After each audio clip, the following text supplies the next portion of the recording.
आचार्य जी online. Good morning भैया बहन। I am Rakesh Kumar Thakur, आचार्य सरस्वती विद्या मंदिर भिगवान सीतामढ़ी। आज हम लोग एक्सरसाइज 7.4 को सॉल्व करेंगे। इससे पिछले वाले वीडियो में हमने इसी एक्सरसाइज का क्वेश्चन नंबर 1 से 5 तक सॉल्व किया था। आज हम क्वेश्चन नंबर 6 और उससे आगे के क्वेश्चन को सॉल्व करेंगे। Question number 6, the following fractions represent just 3 different numbers. Separate them into 3 groups of equivalent fractions by changing each one to its simplest form. यानी यहाँ पर क्या है कि जो फ्रैक्शन दिया गया है, यहाँ पर जितने भी फ्रैक्शन दिए गए हैं उनको हमें सिंपलेस्ट फॉर्म में कन्वर्ट करना है। सबसे पहले जो फ्रैक्शन है हम उसका सिंपलेस्ट फॉर्म फाइंड करेंगे और सिंपलेस्ट फॉर्म फाइंड करने के बाद हम उसको 3 ग्रुप में डिवाइड करेंगे। तो सबसे पहले हम इस फर्स्ट फ्रैक्शन को कन्वर्ट करेंगे सिंपलेस्ट फॉर्म में। तो 2/12 हम देखते हैं 2 से भी डिविजिबल है और 6 से भी डिविजिबल, 12 से भी डिविजिबल है। 2 1 या 2, 2 6 या 12। इसका मतलब हुआ कि 2/12 का सिंपलेस्ट फॉर्म 1/6 हो गया। अब 3/15, 3 और 15 दोनों 3 से डिविजिबल है। 3 भी 3 से डिविजिबल है, 15 भी 3 से डिविजिबल है, इसलिए इसका सिंपलेस्ट फॉर्म होगा 1/5। अब 8/50, ये दोनों नंबर 8 और 50 दोनों 2 से डिविजिबल है। 2 से 8 भी डिविजिबल है और 50 भी डिविजिबल है। 8/50 का सिंपलेस्ट फॉर्म होगा 4/25। अब 16/100, 16/100 तो 16 भी 4 से डिविजिबल है और 100 भी 4 से डिविजिबल है, तो इसका सिंपलेस्ट फॉर्म हो जाएगा 4/25। फिर 10/60, 10 और 60 दोनों 10 से डिविजिबल है। 10 1 या 10, 10 6 या 60। 15/75, 15 और 75 दोनों 15 से डिविजिबल है। 15 1 या 15, 15 5 या 75। तो सबसे पहला काम हमारा होगा जो भी फ्रैक्शन है हम उनका सिंपलेस्ट फॉर्म फाइंड करेंगे। यहाँ 12 और 60 दोनों ही का HCF 12 होगा, इसीलिए दोनों नंबर 12 से डिविजिबल है। 12 1 या 12, 12 5 या 16। 16 और 96 दोनों 16 से डिविजिबल है। 16 1 या 16, 16 6 या 96। 12 और 75 अब देख रहे हैं 12 और 75 दोनों 3 से डिविजिबल है। दोनों ही 3 से डिविजिबल है। 3 4 या 12 और 3 20 को 25 से मल्टीप्लाई करेंगे 75 आएगा। अब 12 1 या 12, 12 6 या 72। 3/18, 3 और 18 दोनों 3 से डिविजिबल है। 3 1 या 3, 3 6 या 18। और 4/25 का सिंपलेस्ट फॉर्म 4/25 ही होगा। 4/25 का सिंपलेस्ट फॉर्म 4/25 होगा। तो सबसे पहला काम हमारा क्या था, इस क्वेश्चन में जितने भी फ्रैक्शन थे हम उनको पहले सिंपलेस्ट फॉर्म में कन्वर्ट करेंगे और सिंपलेस्ट फॉर्म में कन्वर्ट करने के बाद अब इनको ग्रुप में बांटना है। इक्विवेलेंट फ्रैक्शन के आधार पर हमें इसको ग्रुप में डिवाइड करना है। तो सबसे पहला ग्रुप हम देखते हैं 2/12। 2/12 तो इसका वैल्यू 1/6 है और हम 1/6 10/60 इसका भी सिंपलेस्ट फॉर्म 1/6 है। फिर 16/96 इसका भी सिंपलेस्ट फॉर्म 1/6 है। फिर 12/72 इसका भी सिंपलेस्ट फॉर्म 1/6 है और 3/18 इसका भी सिंपलेस्ट फॉर्म 1/6 है। यानी 1 2 3 4 ये पांचों फ्रैक्शन हमारा एक ग्रुप में होगा क्योंकि इक्विवेलेंट है। फिर अब 1/5 3/15 इसका वैल्यू 1/5 है। फिर 15/75, फिर 12/60।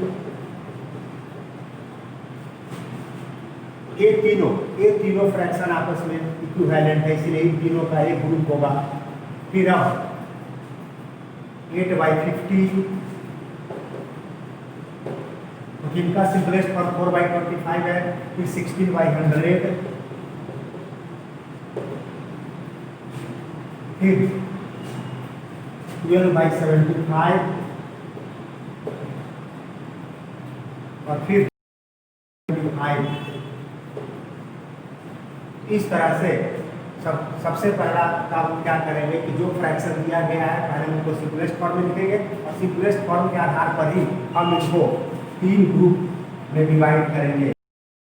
ग्रुप बनेगा, फर्स्ट ग्रुप में ये 5 फ्रैक्शन आपस में इक्विवेलेंट है, सेकेंड ग्रुप में ये तीनों आपस में इक्विवेलेंट है और थर्ड ग्रुप में ये 4 फ्रैक्शन आपस में इक्विवेलेंट है। इस तरह से हम क्वेश्चन नंबर 6 को सॉल्व करेंगे।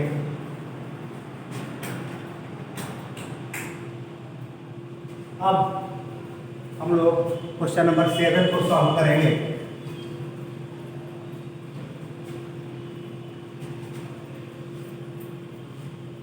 Question number 7, find the answers to the following, write and indicate how to solve them। Question number 7 का ए है, is 5/9 equal to 4/5। Is 5/9 equal to 4/5, क्या 5/9 4/5 के इक्वल है? दो फ्रैक्शन को कंपेयर करना है कि आपस में इक्वल है या नहीं। इसके लिए सबसे पहले हम क्या करेंगे, 5/9 और 4/5। तो मैंने पहले बताया है कि दो फ्रैक्शन को कंपेयर करने के लिए हम लोग क्रॉस मल्टीप्लिकेशन करेंगे, यानी 5 को 5 से मल्टीप्लाई करेंगे। 5 × 5 25 होगा और फिर 4 × 9 36 होगा। तो 5 × 5 25 और 9 × 4 36। तो 25 और 36 में 36 ग्रेटर है, 25 और 36 में 36 ग्रेटर है। तो हम लिखेंगे 5/9 और 4/5 में 4/5 ग्रेटर होगा, यानी 5/9 और 4/5 आपस में इक्वल नहीं है क्योंकि इन दोनों का क्रॉस प्रोडक्ट डिफरेंट है। इन दोनों का क्रॉस प्रोडक्ट डिफरेंट है, इसीलिए दोनों फ्रैक्शन आपस में इक्वल नहीं है। तो लिख देंगे no 5/9 is not equal to 4/5। ये दोनों फ्रैक्शन आपस में इक्वल नहीं है। तो इस तरह से क्वेश्चन नंबर 7 में जो भी क्वेश्चन है उनको इसी तरह से सॉल्व करना है कि आपस में इक्वल है या नहीं है। तो क्रॉस प्रोडक्ट करके हम पता कर लेंगे इक्वल है या नहीं। अब हम लोग क्वेश्चन नंबर 8 को सॉल्व करेंगे। Question number 8, Ila read 25 pages of a book containing 100 pages. Lalita read 2/5 of the same book. Who read less? Ila 25 page पढ़ती है किसी बुक का जिसमें 100 पेजेज है, माने एक बुक है जिसमें 100 पेज है, जिसमें से इला 25 पेज को पढ़ती है और ललिता उसी बुक का 2/5 पार्ट पढ़ती है। तो कौन कम पढ़ती है? तो इसके लिए हमको क्या करना पड़ेगा, इला ने जो पेज पढ़ी है उसको हम फ्रैक्शन में कन्वर्ट करेंगे। 100 पेज है टोटल, जिसमें से 25 पेज उसने पढ़ी है। तो सबसे पहले हम क्या करेंगे, इला के द्वारा जो पढ़ा गया पेज है उसको फ्रैक्शन में कन्वर्ट करेंगे। तो हम लिखेंगे कि पार्ट ऑफ बुक या fraction of book read by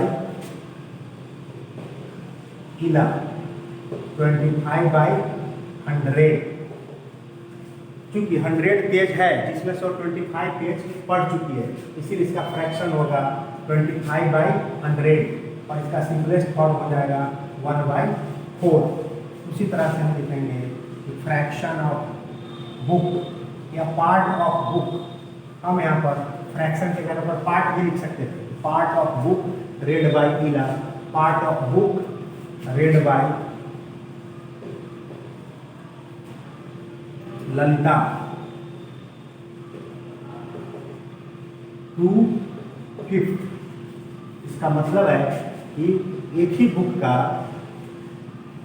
1/4 part इला ने पढ़ी है और उसी बुक का 2/5 पार्ट ललिता ने पढ़ी है। अब दोनों को हम कंपेयर करेंगे, इस बार पता चल जाएगा किसने ज़्यादा पेज पढ़ी। तो 1/4 और 2/5 को कंपेयर करना है। तो 1 × 5 हम देखते हैं, 1 × 5 = 5 आता है। 1 × 5 5 हो गया, इधर 2 × 4 8 हुआ। तो 5 और 8 में 8 ग्रेटर है, इसीलिए और 2/5 में हम देख रहे हैं कि 2/5 ग्रेटर है और 1/4 स्मॉलर है। तो 1/4 इला के लिए आया है, इसीलिए इला कम पढ़ेगी। तो क्वेश्चन था कि हु रीड लेस, किसने कम पढ़ी। तो हम लोग लिखेंगे इला रीड लेस, क्योंकि इला के द्वारा जो पढ़ा गया पार्ट है वो स्मॉलर, कि इला रीड लेस। इस तरह से हमारा क्वेश्चन नंबर 8 भी सॉल्व हो जाएगा। अब क्वेश्चन नंबर 9 हम लोग सॉल्व करेंगे। Question number 9, Rafiq exercised for 3/6 of an hour, while Rohit exercised for 3/4 of an hour. Who exercised for a longer time? Rafiq ने 3/6 आवर, रफीक ने एन आवर का 3/6 पार्ट एक्सरसाइज किया और रोहित ने 3/4 पार्ट। तो किसने ज़्यादा देर तक एक्सरसाइज किया। तो हम लिखेंगे इसका आंसर कि part of an hour exercise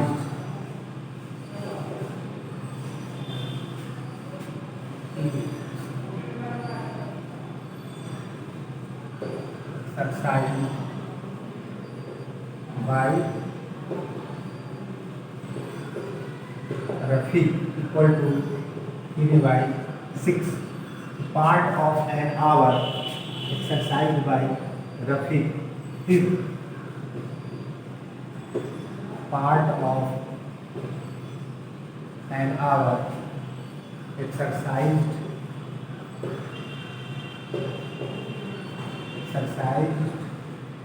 by Rohit 3/4। इसने इतना आवर एक्सरसाइज किया, इसने इतना आवर एक्सरसाइज किया। Who exercise for longer time, किसने ज़्यादा देर तक एक्सरसाइज किया। तो फिर यहाँ भी क्या करना है, हमको दोनों फ्रैक्शन को कंपेयर करना है, 3/6 और 3/4। तो मैंने बताया था कि जब दो फ्रैक्शन का न्यूमरेटर सेम हो,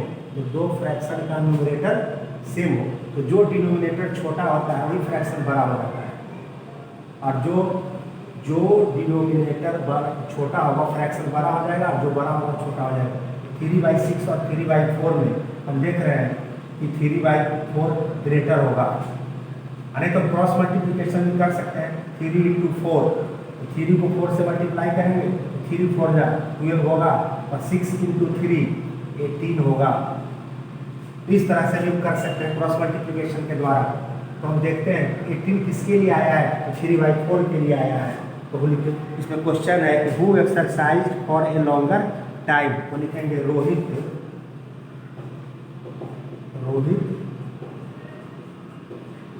exercise for a longer time. Rohit ने ज़्यादा देर तक एक्सरसाइज किया है। अब हम लोग लास्ट क्वेश्चन नंबर 10 सॉल्व करेंगे।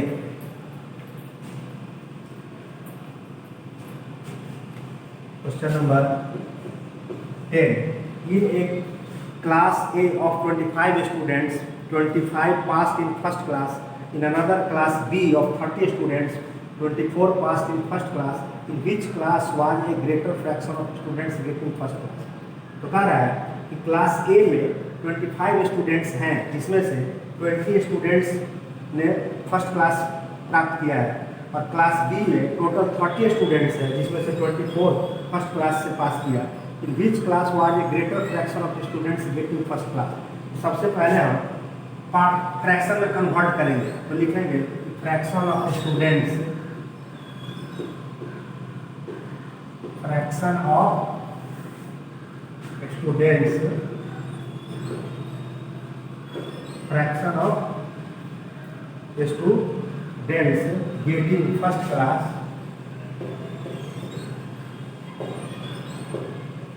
Getting first class in class ए।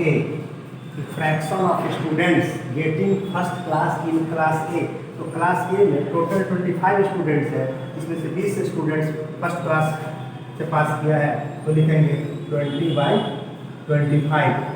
चूँकि 25 स्टूडेंट में 20 ने फर्स्ट डिवीजन से पास किया इसीलिए इसका फ्रैक्शन बनेगा 20/25। और इसका सिंपलेस्ट फॉर्म हम लिखेंगे 5 4 जा 20, 5 5 जा 25, 4/5। फिर उसी तरह से लिखेंगे fraction of students, fraction of students getting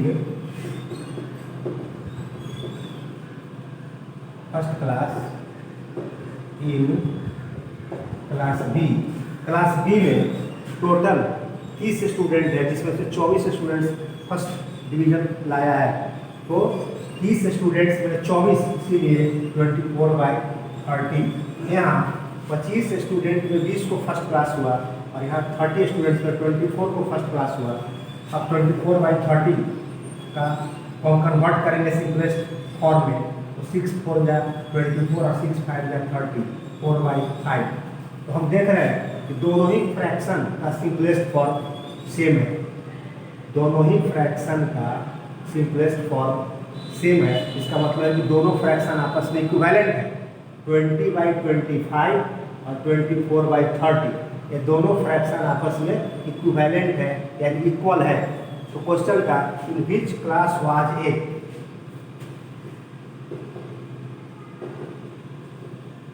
क्योंकि क्लास ए का भी फ्रैक्शन 4/5 आ रहा है, क्लास बी का भी फ्रैक्शन 4/5 आ रहा है, दोनों आपस में इक्वल है। क्वेश्चन था in which class was a greater fraction of students getting first class. इस क्लास में ज़्यादा स्टूडेंट्स फर्स्ट क्लास हुआ तो हम लिखेंगे कि बोथ क्लासेस